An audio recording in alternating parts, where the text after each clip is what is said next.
الحمد لله نحمده ونستعينه ونستغفره ونؤمن به ونتوكل عليه ونعوذ بالله من شرور أنفسنا ومن سيئات أعمالنا من يهده الله فلا مضل له ومن يضلله فلا هادي له ونشهد أن لا إله إلا الله وحده لا شريك له ونشهد أن سيدنا وحبيبنا وطبيبنا وطبيب روحنا أما بعد فإن خير الحديث كتاب الله وخير الهدي هدي محمد صلى الله عليه وسلم وشر الأمور محدثاتها وكل محدثة بدعة وكل بدعة ضلالة وكل ضلالة في النار. أعوذ بالله من الشيطان الرجيم. بسم الله الرحمن الرحيم. إلا الذين آمنوا وعملوا الصالحات وتواصوا بالحق وتواصوا بالصبر. وقال الله تعالى في كلامه المجيد: أعوذ بالله من الشيطان الرجيم. قد أفلح من زكاها وقد خاب من دساها. আলহামদুলিল্লাহ, যাবতীয় প্রশংসা একমাত্র মহান আল্লাহ তাআলার জন্য, যে আল্লাহ সুবহানাহু ওয়া তাআলা গোটা পৃথিবীটাকে তার নিয়ন্ত্রণে চালান, গোটা পৃথিবীটাকে তার নিয়ন্ত্রণে রেখেছেন। এজন্য আল্লাহ রাব্বুল আলামিনের প্রশংসা করি, সকলে বলি আলহামদুলিল্লাহ। দরুদ ও সালাম বর্ষিত হোক রাসূলের প্রতি, সকলেই বলি সাল্লাল্লাহু আলাইহি ওয়াসাল্লাম। সম্মানিত উপস্থিতি, আজকে আমার আলোচনার বিষয়বস্তু হচ্ছে আল্লাহ ও রাসূল এবং মানুষের মধ্যে কে বড় লাভবান।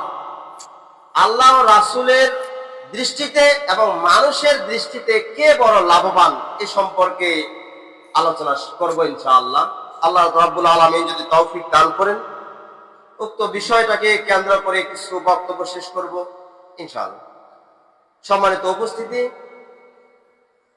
আমরা জানি যে আল্লাহ তাআলা আমাদেরকে খাওয়ান, পড়ান, লালন পালন সব কিছুর দায়িত্ব, চলাচলের দায়িত্ব, পৃথিবীতে আমরা সচরাচর চলছি জমিনের উপর, সবকিছু আল্লাহর ইচ্ছাই। আল্লাহ রাব্বুল আলামিন যদি ইচ্ছা না করতেন যে এই মানুষটাকে এভাবে চলতে দেব না, যদি এই কথা বলতেন, তাহলে আমরা আমাদের পক্ষে সম্ভব না কেউ এক পা হাঁটাহাঁটি করা। আল্লাহ রাব্বুল আলামিন মানুষকে অনেক নিয়ামত দিয়েছেন, তার মধ্যে নিয়ামতগুলোর মধ্যে বড় ধরনের নিয়ামত হচ্ছে মানুষের চোখ, দুইটা চোখ। তারপরে আরো নিয়ামত হচ্ছে একটা জিহ্বা, তারপরে চোখ হচ্ছে, চোখের পরে জিহ্বা, তারপরে একটা ব্রেন। মানুষের যে ব্রেনটা আছে, এটা একটা বড় নিয়ামত। তারপরে চলাচলের জন্য, এক জায়গা থেকে আরেক জায়গায় চলাচলের জন্য আরেকটা নিয়ামত কি, সেটা হচ্ছে দুইটা পা। ধরা বা কাউকে কিছু দেওয়া নেওয়া, এই হাত, এটা একটা নিয়ামত। তার মধ্যে বড় আরো নিয়ামত রয়েছে যে মানুষ খায়, খাওয়ার পরে হজম শক্তি যে আছে, এই হজমে যে ভিতরে যে পোকাগুলার মতো দেখা যায়, এগুলো আবার বড় নিয়ামত। সম্মানিত উপস্থিতি, তো আল্লাহ তাআলা অসংখ্য নিয়ামত দিয়েছেন, নিয়ামতের শুকরিয়া আদায় করে শেষ হবে না। তো শুকরিয়া যখনই আমরা যে কোনো একটা নিয়ামতকে অনুসরণ করব, মনে প্রাণে বিশ্বাস করব এই নিয়ামতটা আল্লাহ তাআলা দিয়েছেন, অন্তপক্ষে ওই সময়ের জন্য ওই জায়গায় আলহামদুলিল্লাহ কথাটা বলা আমাদের জরুরি।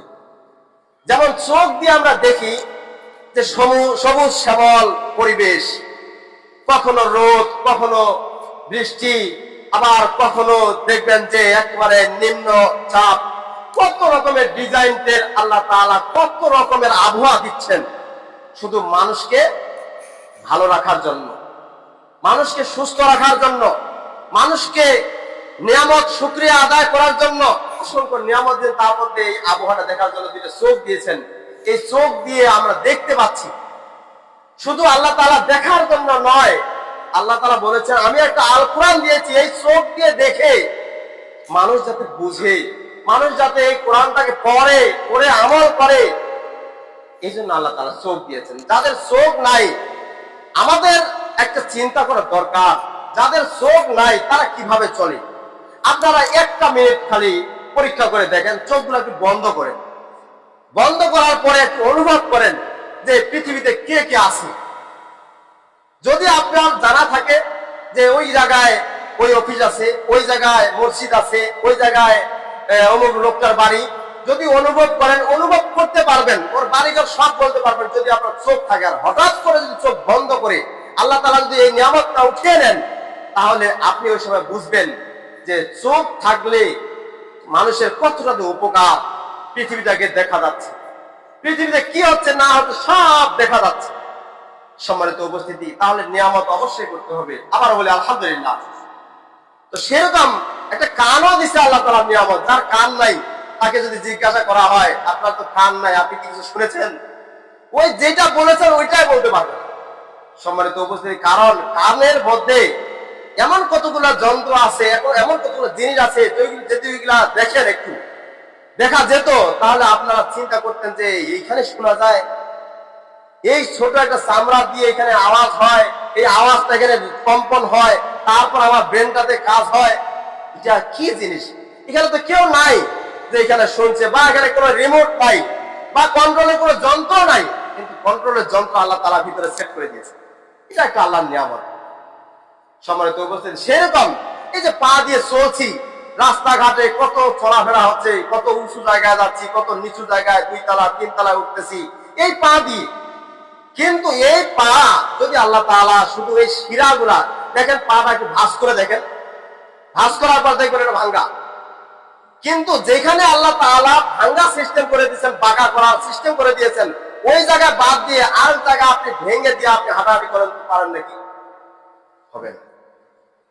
একটু চিন্তা করে দেখি যে আসলে আল্লাহ তাআলা যে নিয়ামতটা দিয়েছেন, দেখেন এখানে একটা হাঁটুতে, এই হাঁটুতে একটা জয়েন্ট সিস্টেম করে দিয়েছেন। এই জয়েন্টটা এমন ভাবে আল্লাহ তাআলা দিয়েছেন, সেই জয়েন্টটা আমি আপনি যদি দেই তাহলে এই জয়েন্টটা কাজ হবে না। কিন্তু আল্লাহ তাআলা এমন এই রক্ত পেশি রক সিস্টেম করে দিয়েছেন, নরম হালকা, কিন্তু এইগুলো কাজ করতেছে। সম্মানিত অবস্থা, এটা আল্লাহর নিয়ামত। তো আল্লাহর নিয়ামতের কথা স্মরণ করলে দেখা যায় যে কোনটা নিয়ামত বাদ দিবেন। আল্লাহ তাআলা সূরা রহমানে বলছেন, ফাবিআইয়ি আলাই রাব্বিকুমা তুকাযযিবান। আমি আল্লাহ কত নিয়ামত রয়েছে, কোন নিয়ামতটা তোমরা অস্বীকার করবে? কোন নিয়ামত অস্বীকার করার মতো নয়। সম্মানিত উপস্থিতি, তো আল্লাহ তাআলা অসংখ্য নিয়ামত দিয়েছেন। তো আল্লাহ তাআলার নিয়ামতের মধ্যে যেগুলো নিয়ামত, সেই বড় ধরনের নিয়ামত, সেটা হচ্ছে একটা আল কোরআন। এই নিয়ামতটা যদি আপনারা আমি যদি ভালোভাবে ধরে নিতে পারি, ভালোভাবে অনুধাবন করতে পারি, পড়তে পারি, পড়ে আমলে নিয়ে আসতে পারি, তাহলে আমরা নিয়ামতের শুকরিয়া আদায় করতে পারবো। আর নিয়ামত অনুযায়ী আমরা ঠিক মতো আল্লাহ তাআলা যে দেওয়া পদ্ধতি দিয়েছেন সেটা আমরা মেনে নিতে পারবো, আল্লাহ তাআলা খুশি হবে। সম্মানিত উপস্থিতি, তো আমি বলছিলাম যে আল্লাহ ও রাসূলের দৃষ্টিতে এবং মানুষের দৃষ্টিতে কোন মানুষটা লাভবান? আমরা তো অনেক মানুষকে অনেক ধরনের লাভবান বলে মনে করি, ও লাভবান হয়েছে, অনেক টাকা ইনকাম করেছে, আয় রোজগার করেছে, অনেক কিছু করেছে। কিন্তু আল্লাহ তাআলার পক্ষ থেকে কোনটা বেশি মানুষ লাভবান সেটা আগে জানতে হবে। সম্মানিত উপস্থিতি, তো আল্লাহর দৃষ্টিতে, আল্লাহ তাআলার দৃষ্টিতে যে মানুষটা লাভবান, তার মধ্যে আল্লাহ তাআলা কোরআনুল কারীমে সূরা আসরের 2 নম্বর আয়াতের পরে 3 নম্বর আয়াতে বলেছেন, ইল্লাল্লাযীনা আমানু, এই মানুষগুলো বাদ দিয়ে, মানে আল্লাহ তাআলা বলেছেন এই মানুষগুলো বাদ দিয়ে, ইল্লাল্লাযীনা আমানু, এই মানুষগুলো বাদ দিয়ে বাকি সব মানুষই ক্ষতিগ্রস্ত। প্রথম আয়াতে বলছে ওয়াল আসর, মানে আসরের কসম, সময়ের কসম বলছেন আল্লাহ তাআলা। তারপরে বলছেন ইল্লাল্লাযীনা ইন্নাল ইনসানা লাফি খুসর, মানে নিশ্চয়ই সমস্ত বিশ্বের মানুষ ক্ষতির মধ্যে রয়েছে। বিশ্বের সকল মানুষ ক্ষতির মধ্যে রয়েছে, খালি ক্ষতির মধ্যে রয়েছে। তবে আল্লাহ তাআলা বলছেন যে ক্ষতি না, লাভবানের মধ্যে লাভবান রয়েছে, ক্ষতির মধ্যেও লাভবান রয়েছে। কোন মানুষগুলো? ইল্লাল্লাযীনা আমানু ওয়া আমিলুস সলিহাতি ওয়া তাওয়াসাউ বিল হক ওয়া তাওয়াসাউ বিস সবর। যে ক্ষতি তো সব মানুষগুলোই, ক্ষতির মধ্যে তো আছে সব মানুষগুলোই, তার মধ্যে কিছু কিছু মানুষ আছে তারা লাভবানও রয়েছে, তারা এই কালেও লাভবান হয়েছে, পরকালেও লাভবান হবে। তারা কারা? ইল্লাল্লাযীনা আমানু। এক শ্রেণীর ব্যক্তি হচ্ছে ইল্লাল্লাযীনা আমানু, সেটা হচ্ছে ঈমানদার ব্যক্তি, যারা ঈমান এনেছে অন্তরের মধ্যে। আল্লাযীনা ইউমিনুনা বিল গায়বি ওয়া ইউকিমুনাস সালাতা ওয়া ইউতুজ যাকাত, আছে না আয়াতগুলো? এটা কি? যে ওই ব্যক্তি হচ্ছে ঈমানদার যারা অদৃশ্যকে দেখে বিশ্বাস করে নিয়েছে আল্লাহ তাআলা অদৃশ্য, আল্লাহকে আমরা দেখতে পাইনি, কিন্তু আমরা মনে প্রাণে বিশ্বাস করে নিয়েছি যে আল্লাহ তাআলা এক, আল্লাহ তাআলা আছেন। আমাদের এটা বিশ্বাস রাখতে হবে। যদি আমরা বিশ্বাস করি তাহলে আমাদের ঈমান থাকবে, আর যদি মনে করি বিশ্বাস না করি তাহলে আমাদের ঈমান থাকবে না। এই ঈমানদার হতে গেলে একটা বিষয়কে খেয়াল রাখতে হবে, সেটা কি? তাওহীদের প্রতি বিশ্বাস স্থাপন করতে হবে। তাওহীদ, তাওহীদ শব্দের অর্থ আগে জানতে হবে। সম্মানিত উপস্থিতি, প্রায় মসজিদে এই সম্পর্কে আলোচনা হয় না, কমেই হয়। তবে আমি একটু চেষ্টা করব আজকে যে এই বিষয়টা সবাইকে জানে নেওয়ার জন্য, সবাই যাতে আমরা বুঝতে পারি তাওহীদ জিনিসটা কি। এই তাওহীদ সম্পর্কে আমাদের একেবারে জ্ঞান কমে, একেবারে লো, 0%। তাওহীদ সম্পর্কে জ্ঞান, কিন্তু আমরা মনে করি যে এটা মানা, হ্যাঁ ঠিক আছে, কিন্তু আসলে তাওহীদ কি এটা আমরা মনে করি না। তো মাদ্রাসায়, মসজিদে কম হয়, মাদ্রাসায় কিন্তু পড়ানো হয়। যেমন সৌদি আরবে যাবেন, মক্কা মদিনায় যাবেন, তাওহীদটা ওটা অপরিহার্য, ওটা কম্পালসারি, ওটা অবশ্যই করতে হবে। মানে যে কোনো মানুষ গেলে, যে কোনো ছাত্র গেলে ওই তাওহীদের উপরে বেশি আলোচনা। ওরা মদিনা থেকে পাশ করে আসে এই বাংলাদেশে, শুধু তাওহীদ সম্পর্কে বেশি আলোচনা। কেন করে জানেন? তাওহীদ যদি অটল থাকে, তাওহীদ যদি মানুষের অন্তরে থাকে তাহলে সব ঠিক, তাওহীদ নাই সব বাদ। এই জন্য প্রায় দেখি যারা মাদারি, যারা মদিনা ভার্সিটিতে পাশ করে এসেছে, তারা সব সময় মসজিদগুলোতে আলোচনা করলে তাওহীদটা আনবেই, ওদের ওইটা সাবজেক্ট, ওরা ওইটার উপর নির্ভর করে এটা ডক্টরেট পায়।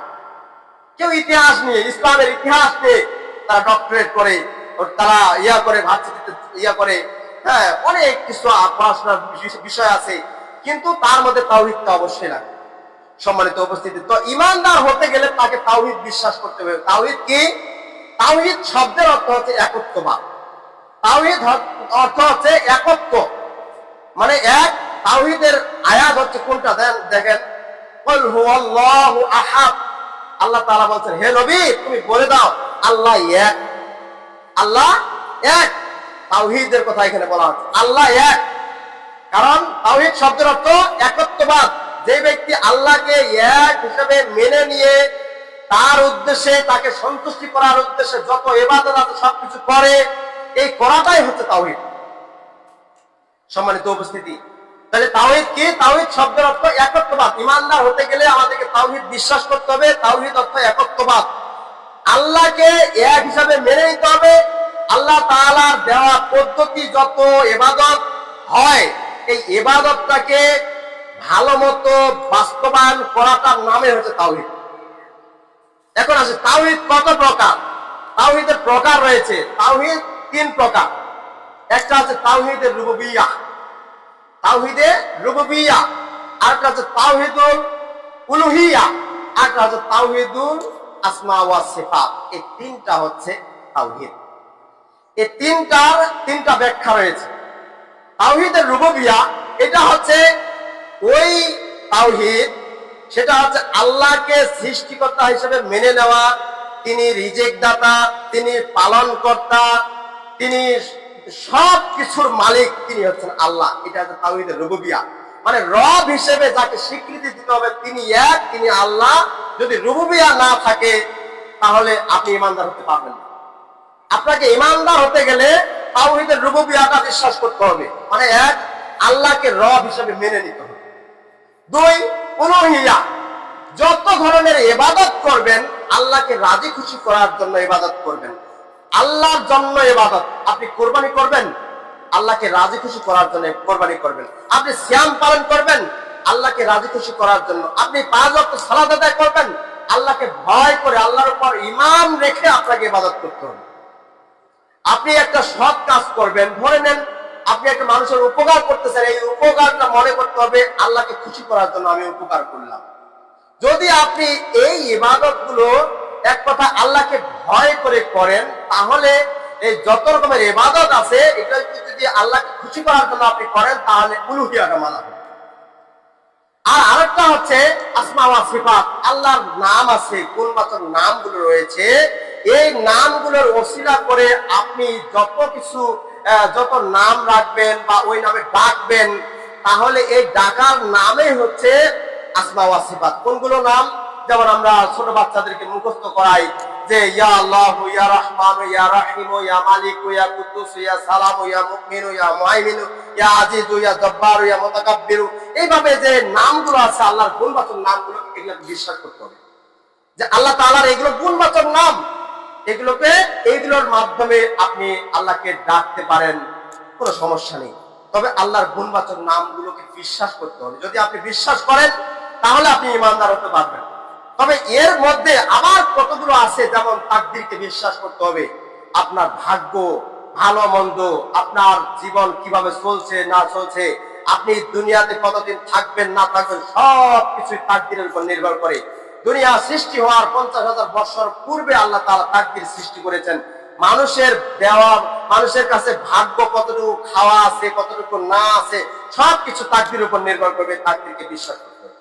যদি আপনি তাকদীরকে বিশ্বাস না করি তাহলে ঈমানদার হতে আমরা পারবো না।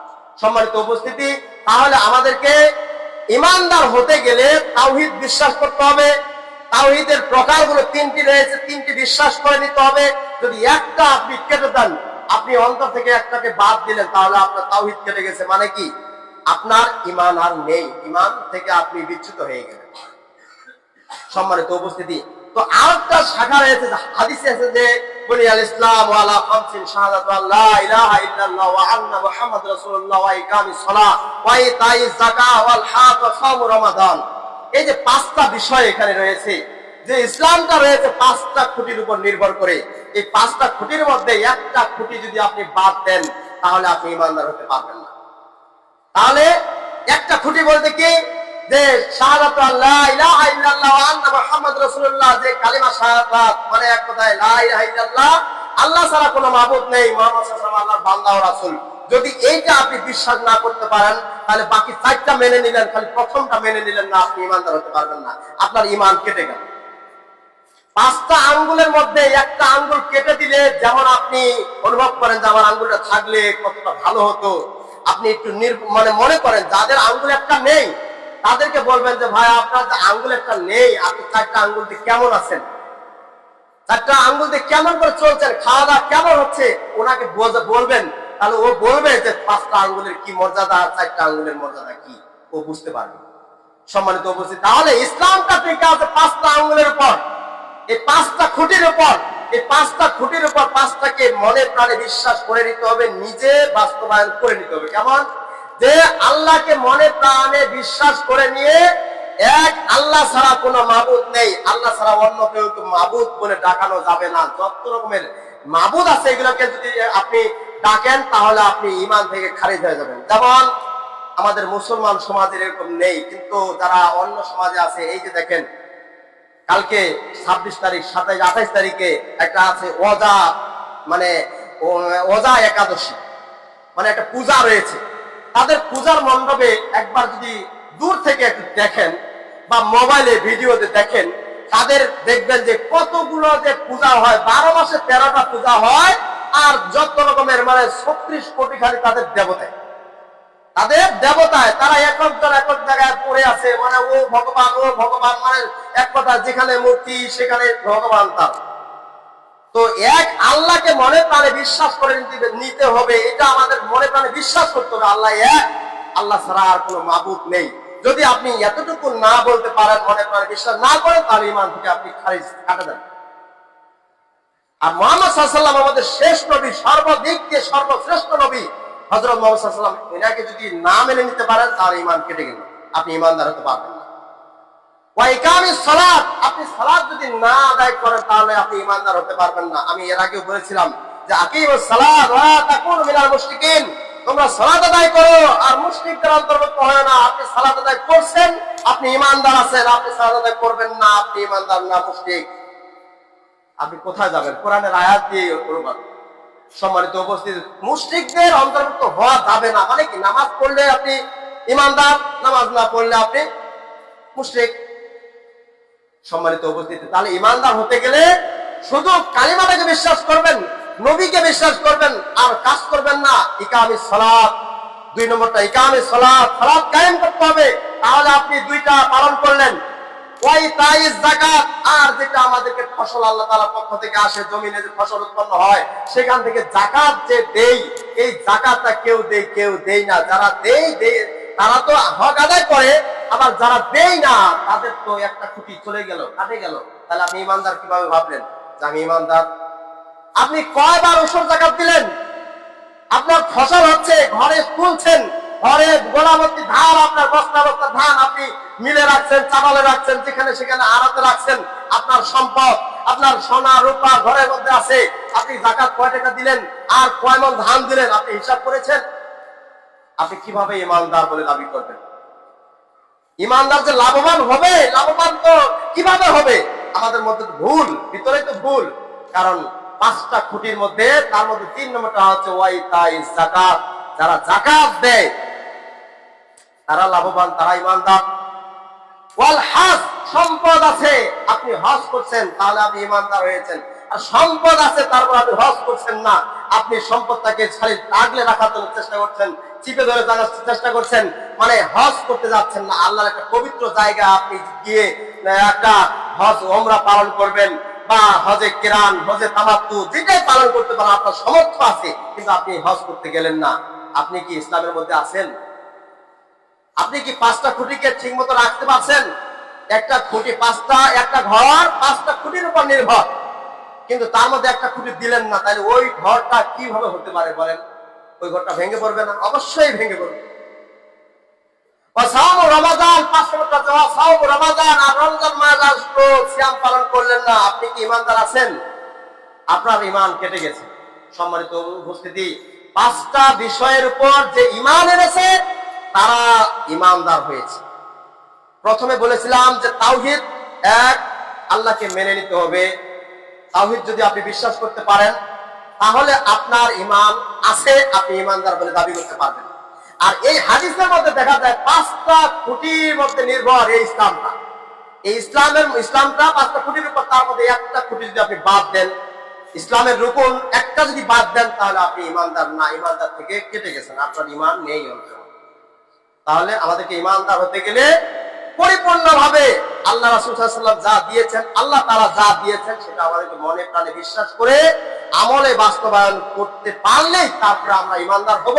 আর আল্লাহ তাআলা বলেছেন যে ঈমানদার হবে ওই ব্যক্তি, ইল্লাল্লাযিনা আমানু, যেই ব্যক্তি ঈমানদার ওই ব্যক্তি লাভবান আমার কাছে, মানে আল্লাহর কাছে আপনি লাভবান হতে পারবেন। আর আল্লাহর কাছে যদি লাভবান হতে পারেন তাহলে আপনার জান্নাত ঠেকায় কি? সম্মানিত উপস্থিতি, এরপরে আল্লাহ তাআলা বলেন ওই আয়াতে, ওয়া আমিলুস সলিহাত, নেক আমল। যে ব্যক্তি নেককার, আল্লাহর নেককার বান্দা যারা, তারাই হচ্ছে লাভবান, প্রকৃত লাভবান। আল্লাহর চোখে, আল্লাহর দৃষ্টিতে, আল্লাহ ও রাসূলের দৃষ্টিতে ওই ব্যক্তি লাভবান। ও আমিলুস সলিহাত, যারা নেককার সন্তান দুনিয়ার মধ্যে রয়েছে, আদম সন্তান নেককার, নেক বান্দা। সেটা নেককার কেমন? যে আল্লাহ তাআলা মানুষকে সৃষ্টি করেছেন, কিন্তু দেওয়া পদ্ধতি, আল্লাহ তাআলা যা পদ্ধতি দিয়েছেন এই পদ্ধতিটাকে সে ফলো করে, মানে কি দেখে এই পদ্ধতিটা আল্লাহর পক্ষ থেকে রাসূলের মাধ্যমে আমি পেয়েছি। এটা হচ্ছে যদি আমি ভালো কাজ করি, যদি আমি নামাজ আদায় করি, এটা আমার নেক কাজ। যদি একটা অন্ধ মানুষকে রাস্তা পার করে দেন, এটা আপনার নেক কাজ। যদি রাস্তায় একটা ছোট টুকরা, ইটের টুকরা বা কাঁটাযুক্ত জিনিস পড়ে আছে, আপনি সেটা আজ থেকে সরিয়ে রাস্তায় সাইডে রাখে দিলেন, এটা আপনার নেক কাজ। বাবা মাকে একটু দেখলেন, এটা আপনার নেক কাজ। একটা মানুষ মানে বিপদে পড়েছে, আপনি সেটা তাকে বিপদ থেকে উদ্ধার করলেন, এটা হচ্ছে নেককার জন্য কাজ। যদি আপনি নেক কাজগুলো আল্লাহ তাআলার দেওয়া পদ্ধতি এবং রাসূলের দেওয়া পদ্ধতিতে যদি যে সমস্ত কাজগুলো নেককার, সেই কাজগুলো যদি আপনারা করতে পারেন, তাহলে আল্লাহ তাআলার কাছে আপনি লাভবান। আর যদি মানুষকে হাসানো, গান বাজনা এগুলোর কাজে একটু সহযোগিতা করেন, তাহলে এটা বদ কাজ। কারণ বাদ্যযন্ত্র সেখানে বাজবে, বাদ্যযন্ত্র ইসলামিক কোনো এখানে সিরিয়াল নেই। এক কথায় বাদ্যযন্ত্র যেখানে বাজবে সেখানে শয়তানের আড্ডাখানা। এই শয়তানের কাজ, এটা তো রাসূলের দেওয়া পদ্ধতি নয়, আল্লাহ দেওয়া পদ্ধতি নয়। কিন্তু বাদ্যযন্ত্র যেখানে আছে আমরা সেখানেই যাচ্ছি। দেখেন এই সামনে পূজা আসবে, পূজার বাদ্যযন্ত্র বাজবে, কিন্তু হিন্দুদের বাচ্চা কাচ্চা কম, মুসলমানদের বাচ্চা কাচ্চা যায় একবার করতে। তাহলে এটা কি নেককার কাজ হলো? ছেলে পেলে না বুঝে চলে যাচ্ছি, এই যাওয়াতে আমাদের যে পাপটা হচ্ছে আমরা তো বুঝতে পারি না। সম্মানিত, এই বদকার কাজগুলো, এই খারাপ কাজ, শয়তানের রাস্তার যে কাজ, এগুলো বাতিল করতে হবে। যদি আমরা আল্লাহর কাছে লাভবান হতে চাই, তাহলে আমাদেরকে প্রথমটা ইমানদার হতে হবে, দ্বিতীয়টা হচ্ছে নেককার হতে হবে। নেককার হতে পারলে আল্লাহ তাআলার কাছে লাভবান। এখন চাই পুরুষ হোক, চাই নারী হোক, নারী পুরুষ উভয়কে বোঝানো হচ্ছে। এরপরে 3 নম্বরটা হচ্ছে আল্লাহ তাআলা যেটা কোরআনে বলেছেন সূরা আসরের মধ্যে, যে ওয়াতাওয়াসাউ বিল হক, যে ব্যক্তি দাওয়াত দেয়, আল্লাহর পথে দাওয়াত দেয়, এই দাওয়াত দেওয়া ব্যক্তিটাই হচ্ছে আল্লাহর কাছে লাভবান। আমরা দাওয়াত দিই কয়জন? আমরা একজন মানুষ আরেকজন মানুষকে দাওয়াত দিতে চাই না। আসো ভাই, আপনি ইবাদত করতেছেন না, আসেন 5 ওয়াক্ত সালাত আদায় করি। আযান হয়েছে ভাই, আসেন সালাত আদায় করি, ফরজটা অন্তত পড়ে নেই, আসেন। কোনো সময় বলি না। আমি নামাজ পড়তেছি, আরেকজনকে বলার কোনো স্কোপ নাই। এখন আবার এমন জামানা এসে গেছে যে যদি কোনো ছেলে সন্তানকে বলা হয় যে ভাই আপনি নামাজ পড়েন না, নামাজ পড়েন, বলতেছে তুমি কয়দিন নামাজ পড়লে? তোমারটা আগে চিন্তা করো, কি করবেন? ছেলেপেলেকে বর্তমান যুবক সম্প্রদায়ে একজন মুরব্বী মানুষ একজন ছেলে মানুষকে বলছে যে এই ছেলে, এই নামাজ পড়ো, সময় হয়েছে, এখানে এই কাজ হবে এখন, আর তুমি এখানে দোকানে আড্ডা মারতেছ, আসো নামাজে এসো। তুই তো বুড়া হয় না নামাজ পড়া শুরু করে, তুই তো বুড়া হয় নামাজ পড়ে, তোকে আমরা জানি না চেঙ্গরা কালে কি ছিল। এইভাবে বুড়া মানুষকে, বয়স্ক মানুষটাকে বলতেছে। তাহলে দেখেন আমরা যুবক সমাজ কোথায় গেছি। আগের মতো আর ওই মুরব্বীদেরকে সম্মান দেওয়া হয় না। এখন মুরব্বীগুলা মনে করে, যে যুবকগুলা মনে করে যে মুরব্বীগুলা বয়স হয়ে গেছে, এগুলা সবগুলো মাথা সাইড গেছে। নাই, কিন্তু মুরব্বী আছে, বয়স্ক মানুষ আছে বলে এখনো সমাজ ঠিকই আছে, সমাজ ঠিক আছে, এটা বিশ্বাস করতে হবে। কারণ মুরব্বীরাই তো পথ দেখায়, মুরব্বীরাই তো ভালো পথ দেখায় যে এটা পথ ভালো। যদি মুরব্বীটা না থাকে তাহলে আমরা আসলাম কোথা থেকে? আজকে আমরা ভুলে যাচ্ছি। একটু মাথায় বুদ্ধি হয়েছে কিনা, আমি একটু ভার্সিটিতে পড়ি আর স্কুল কলেজে পড়ি, আমি কি হলাম? আমার চাইতে আর জ্ঞানী নেই।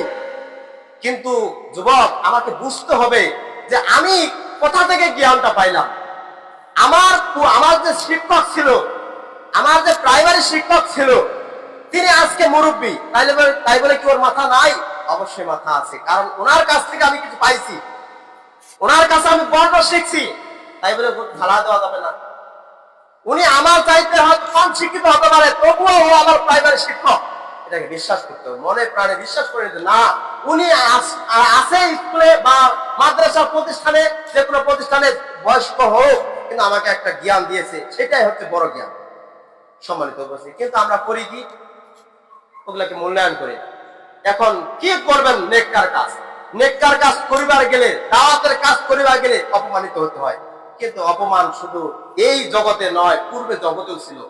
আল্লাহ রাসূল সাল্লাল্লাহু আলাইহি ওয়াসাল্লাম এবং তার সাহাবীরা যখন মানুষকে দাওয়াত দিতে চাইত, কত যে লাঞ্ছিত হতে হয়েছে। এমনকি রাসূল আল্লাহ তাআলার পক্ষ থেকে যেটা দাওয়াত, সেটা তো মানুষকে প্রচার করে দিতে হবে। বাল্লিগু আন্নী ওয়ালাউ আয়া, আল্লাহ রাসূলের দেওয়া একটা কথা যদি হয়, সেটা মানুষকে প্রচার করে দিতে হবে। কিন্তু রাসূল সাল্লাল্লাহু আলাইহি ওয়াসাল্লাম মানুষকে দাওয়াত দিয়েছিলেন কিসের? খালি কালিমাটা, খালি লা ইলাহা ইল্লাল্লাহ পাঠ করো। এটা পাঠ করলে, তুমি যদি পাঠ করো, তাহলে তুমি ইমানদার হবে, আমি তোমার জন্য সুপারিশ করতে পারবো। এটা তারা রাজি ছিল না। এমনকি আল্লাহ রাসূলকে 15 বার খালি মারার জন্য চেষ্টা করেছে। কখনো রুটের নারী ভুড়ি গলা আসে চাপে ধরছে, আল্লাহ রাসূল সেজদায় গেছে, নামাজ পড়া অবস্থায় তাকে মসজিদে নববীতে তাকে চাপে ধরছে। এমনকি হাদিসে পাওয়া যায় গলা টিপে ধরছে, গলা দিয়ে একবারে জিহ্বাটা বাইরে গেছে, এরকমও হয়ে গেছে। কিন্তু সেগুলো যদি আমরা স্মরণ করি ওই অনুযায়ী, তাহলে ওই পূর্বের দাওয়াত আর বর্তমানের দাওয়াত আকাশ জমি। এখন তো মানুষকে হ্যাঁ তুচ্ছ মনে করে, কিন্তু সে সময় হ্যাঁ তুচ্ছ না, লাঠি অস্ত্র দিয়ে হইলো তাদেরকে বলে যে তুমি আমাকে দাওয়াত দিতে আসছো মানে। তো আগের জামানা বর্তমানের জামানা আকাশ জমি। কিন্তু আমরা এখন বলি না কেন? ভয় পাই। কারণ শেষ জামানার মানুষ মানে খালি কেমন জানি, ওই যে পুঁটি মাছ ধরে না, বড়শিতে যদি পুঁটি মাছ ধরে পুকুরগুলোতে দেখবেন, তখন একটা টোপ ফালাবেন, পচান্দি দিয়ে, এনে মাছের পচান্দি করে না, দেন টোপটা ফালাবেন, দেখবেন যে খালি এই খোলটাটা খালি টুকুস টুকুস করেছে, মানে পুঁটি মাছ ধরছে।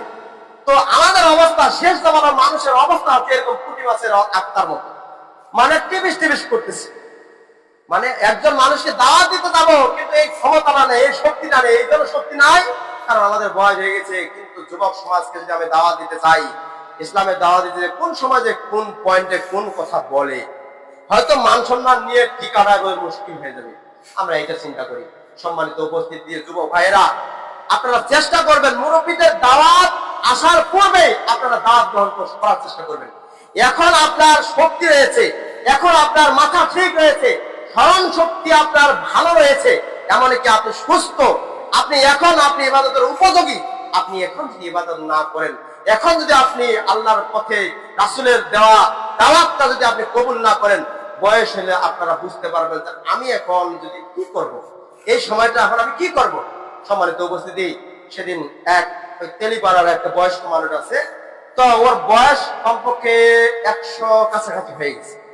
তো ও খেয়ে আসলো, বাড়ি থেকে খায় আসলো, আসার পরে মসজিদে একজন জিজ্ঞাসা করতেছে, কি দিয়ে খাইছেন, কি দিয়ে খাইছেন, মানে কম সুরা পায়, তো হাতের ইশারা বোঝা যায় কি দিয়ে খাইছেন। মানে খায় আসলো, মানে বাড়ি থেকে খায় আসলো, মসজিদে আসে খালি পড়ছে। তো বলা হলো কি দিয়ে খাইছেন, খায় আসলো, মানে কি খাইছে ওটা আবার জানেন। তাহলে চিন্তা করে দেখেন, তাহলে এক সুস্থ থাকাতে ওর মতো দাপট ছিল না, মানে এলাকায় ওই কম্পন উঠা দিত। ওই মানুষটা এমন যে ও আশেপাশের মানুষ ভয় পাইতো যে একটা ভালো, মানে সেরকম। আর যত কাগজ পাতি দলিল দস্তাবেজ ওর কাছে সব আছে। এখনো বলে একটা ছুরি আছে, বাসার ছুরি, খালি ওই জমির কাগজ ঢুকে রাখছে। সম্মানিত উপস্থিতি, তো ওর যুবক বয়সের যে দাপটটা, আর যুবক বয়সের যার জ্ঞানটা, যা ব্রেন শক্তি ছিল, যা স্মরণ শক্তি ছিল, সব অকেত হয়ে গেছে। একদিন আমি এখানে বলেছিলাম, মসজিদেই বলেছিলাম হয়তো, যে মানুষের জীবনটা কি ওই বরফের টুকরার মতো।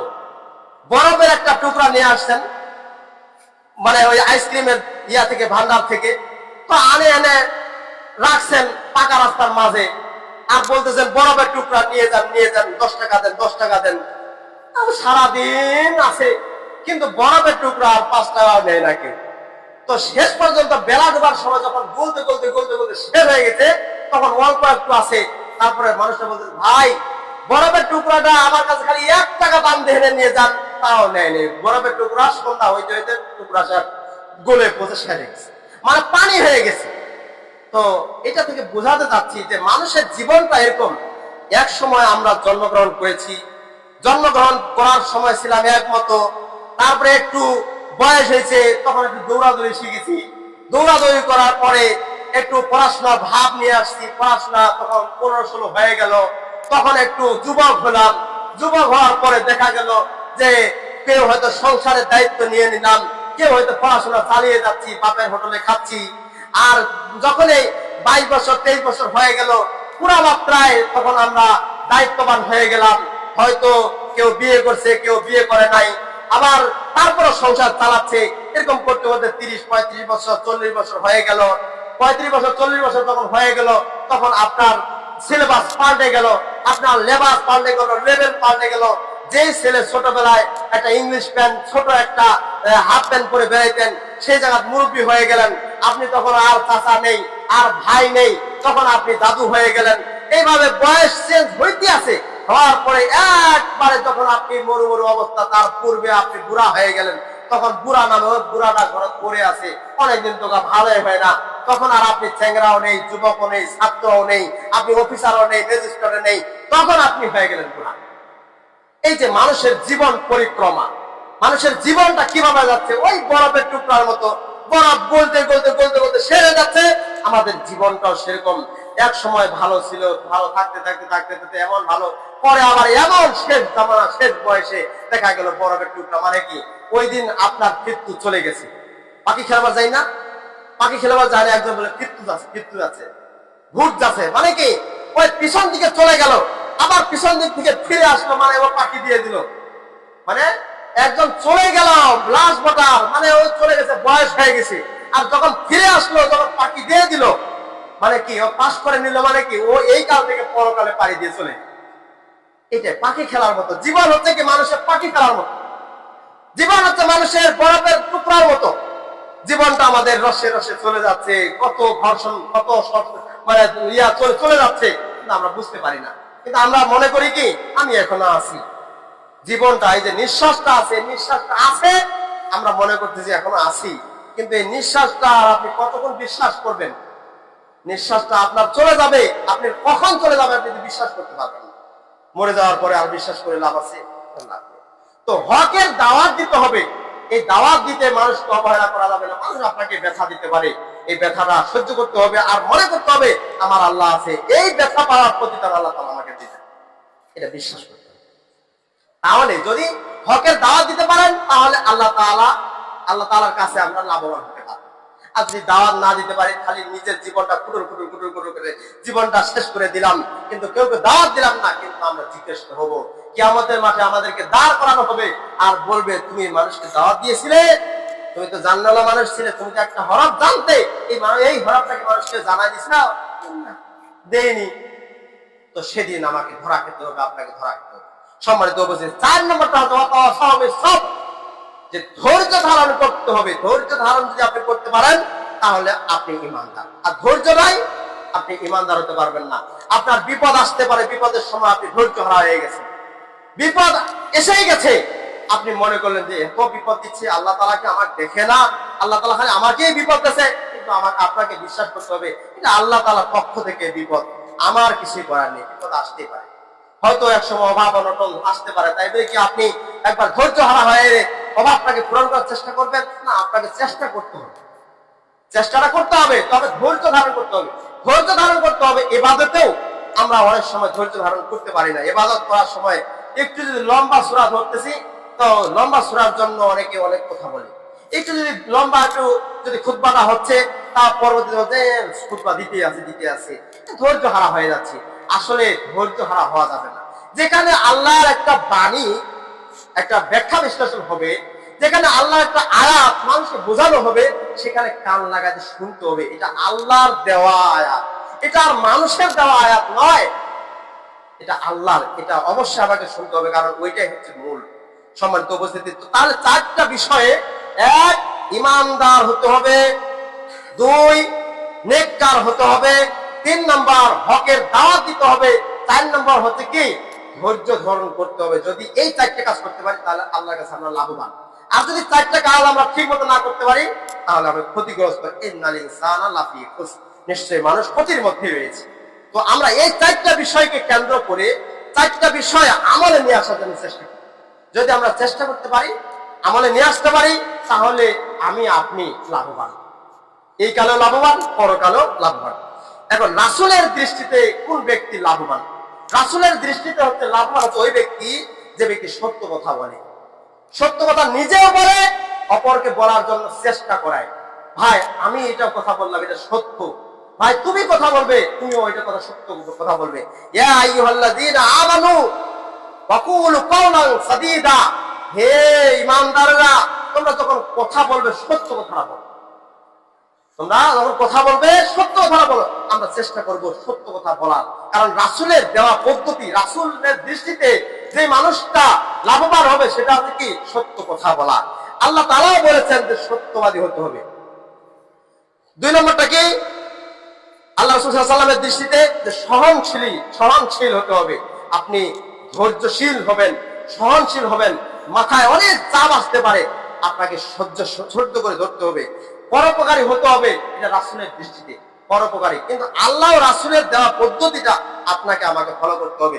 যদি আমরা ফলো করি তাহলে আমরা এই কালেও শান্তি পাবো, পরকালেও নাজাত পাবো, এটা আশা করা যায়।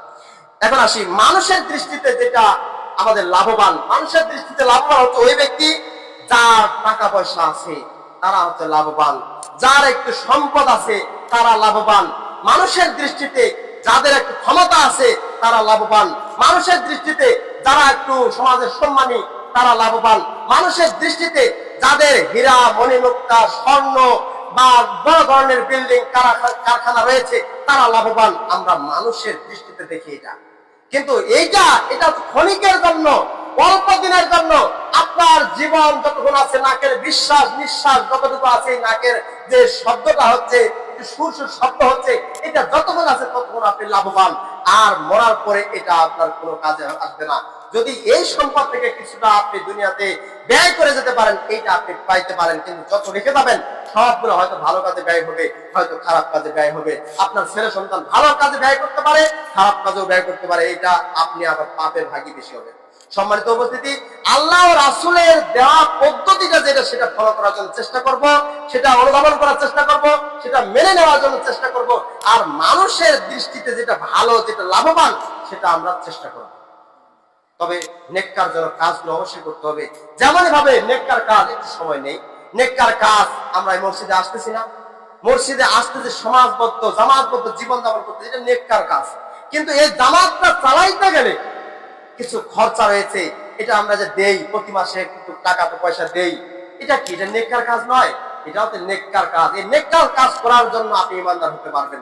আপনি এই সমাজে একটা টাকাও দেন না, কিন্তু সমাজে আসতেছেন, চলছেন, ফিরছেন, সবই করতেছেন, কিন্তু মাসে একটা টাকার অঙ্ক ধরা হয়েছে, আপনাকে দিচ্ছেন না, তাহলে কি আপনি নেককার কাজ করলেন? আবার এই টাকাটা নেওয়ার জন্য যত রকমের কথা আসে এখান থেকে, মানে যেটা শোনা আরো মুশকিল। সম্মানিত উপস্থিতি, চেষ্টা করবেন নেককার কাজ এটা। মসজিদ মাদ্রাসার দিকে লক্ষ্য রাখবেন, মসজিদে কি লাগে এটা দেখবেন, মাদ্রাসা কোনটা কি দিলে ভালো হবে সেটা দেখবেন। মসজিদ মাদ্রাসার দিকে যদি অন্তর থাকে আপনাকে, আপনার অন্তর পরিষ্কার। আল্লাহ তাআলা বলছেন, কদ আফলাহা মান যাক্কাহা ওয়া কদ খাবা মান দাসসাহা। সফলকামী তো সেই ব্যক্তি যে ব্যক্তি আত্মাটাকে পরিশুদ্ধ করে নেয়, পবিত্র করে নেয়। আল্লাহ তাআলা একটা অন্তর দিয়েছেন, এই অন্তরটাকে পরিষ্কার পরিচ্ছন্ন পবিত্রতা করে নেয়, সেই ব্যক্তি তো সফলকামী। আর বিফলকামী হচ্ছে ওই ব্যক্তি, ওয়াকাদ খাবা মান দাসসাহা। বিফলকামী হচ্ছে ওই ব্যক্তি যে ব্যক্তি অন্তরটাকে পরিশুদ্ধ করে নেয় না। সম্মানিত উপস্থিতি, যারা মসজিদের সাথে সম্পৃক্ত, মাদ্রাসার সাথে সম্পৃক্ত, মসজিদে যাওয়া আসা, মসজিদের কি কাজে কি লাগবে না লাগবে এগুলো দেখাশোনা করে, তাদের অন্তর পরিষ্কার স্বচ্ছল হয়ে যায়, পরিষ্কার হয়ে যায়, তার অন্তর আল্লাহকে খুশি করার জন্য হয়ে যায়। আর যারা মসজিদের সাথে সম্পৃক্ত নয়, মসজিদ থেকে ছুটে যাওয়ার চেষ্টা করে, অন্যদিকে রাস্তা মাপার চেষ্টা করে, অন্য পথ মত সেগুলোকে চেষ্টা করে দেখার জন্য, তাহলে তার অন্তরগুলো বিফলকামী। এই দুইটা সূরা শামসের 8 এবং 9 নম্বর আয়াতকে আপনি ব্যাখ্যা বিশ্লেষণ বোঝেন, তাহলে আপনারা, আমি এক কথায় আমরা সবসময় চিন্তা করবো যে মসজিদের দিকে, মাদ্রাসার দিকে আমাদেরকে যাইতে হবে। কারণ মসজিদ হচ্ছে আল্লাহর ঘর, উত্তম ঘর। এই ঘরটাকে সম্মান করতে হবে, এমনকি সেটাতে কি লাগবে না লাগবে সেটা দেখতে হবে। সম্মানিত উপস্থিতি, আশা করা যায় বুঝাই পাইছেন যে আসলে মসজিদের কি দরকার। মসজিদের কি সমস্যা এটা একটু দেখার চেষ্টা করবেন। আর বিশেষ করে প্রতি মাসে যেটা একটা আপনাদেরকে ইয়ানত দেন, কিছু দেন, এটা সবাই চেষ্টা করবেন দেওয়ার জন্য। প্রতি মাসের টাকা যদি প্রতি মাসে দিয়ে দেন তাহলে আর কোনো সমস্যা হবে না, সমাজ উন্নত এমনিতেই হয়ে যাবে। সম্মানিত উপস্থিতি, আল্লাহ তাআলা আমাদেরকে সকলকে ঈমানদার হওয়ার তৌফিক দান করুন, সকলকে সৎ কাজ নেককার কাজ করার তৌফিক দান করুন। সকলে বলে আল্লাহুম্মা আমিন। এই বলে আল্লাহ তাআলা শেষ করছি। ওয়া আখিরু দাওয়ানা আলহামদুলিল্লাহি রাব্বিল আলামিন।